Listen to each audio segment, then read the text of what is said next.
Ma rasmdagi Atachi degan ma ustamni bildirganlar bormi? Xotandagi eng dangliq tipning biri o'ziniki va Xotan Atachi Uyg'ur tipi va doktorxonasi degan doktorxonasining birisi bor. Ma ustam bo'lib qolsa kichigidan tatib o'zi necha yoshdan boshlab ishlab kirgan? Ben şu 12 yaşta berip 6 yıl etrafında durup şunun hazırgacha öğreniş basqıçıda. Aş adamning qo'l izil tutdi. İzchil shunga tarbiyalanishdan. Hazırgacha öğreniş basqıçıda. So'ng aqto'g'a bir necha bada Xotanda biri bor.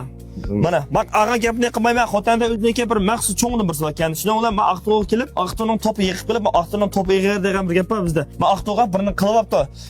Uningdan keyin bu odamniki ichida kirib mahsulotlarni ko'rib chiqdim. Asos jihatda hamda bu boshqa nima yo'q, o'ziniki bilan bor ekan. Yana birga. Uningdan keyin bu odamning yana bir nocheri paravos qilibdimki, o'zi ishongan, o'z qo'lda bir qo'llab tarbiyalab chiqqan shogird qo'ldan bergan mahsulotga. Har qanday bir tebib hamda men nima vakolatchi bo'la aytsang, yo'q, bermayman deb unutma kerak. O'z ishonchini o'tgandan keyin Sırtılma ticaretçiliğe ticaret sahası kigizip mana vakalatçılık bir qamında ahval yok. Yo'q. Faqat o'zi ishongan, o'zi bir qo'llab tarbiyalab chiqadimi bu yerda? O'zining nusxasini tushungan, qanday bo'lsa men tushunganimga bunda bir qanish bor. Masalan, mening mijozim sal nima deymiz? Mijoz xilim. Xilat deymiz ha. Masalan, xilim dey.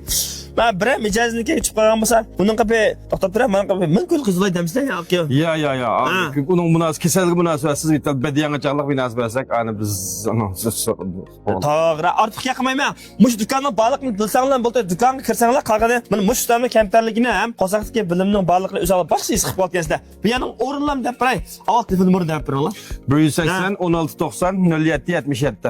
Aş Xotanga boramaydi, men atasi degan mush ustam bilan ko'rishamaydi degan odamlar bo'lib qolsanglar, ota-onalar bo'lib qolsa yoki bolalaringlar bo'lib qolsa, ilib kelsanglar bo'ldi. Men gapni aniq deb qo'y. Xotanga boramaganlar aka, yo'q, cho'qim aloqalashdim deb qolsanglar, mush ustam bilan aloqalashsanglar, o'zi bir qo'lliq to'lib. Odamda shu ustozdan qashqa berib, maslahatlarda bir qator iste'mol qilib beqib, manfaatini ko'rib, yana berishga qurbiyatmi qolgan.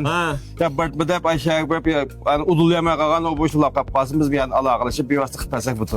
Xo'sh, unda olib qolsa, bir adres deb bizning aqto naya mana ko'rdinglar? Mana hozirqisi mana Beyshan Foodi deymiz. Gongshan yixandan kelganda men mefushovchining uzulga yengishag'an Beyshan Foodi. Xo'sh, uningki mushaq kelsak, menda Atachi alayda yerlik mahsulotlari degan mana mush do'kon shu. Xo'sh, endi bo'lma. Endi Finalda hech kim o'ylamagan odamman. Men faqat o'zining uyida o'tiribman.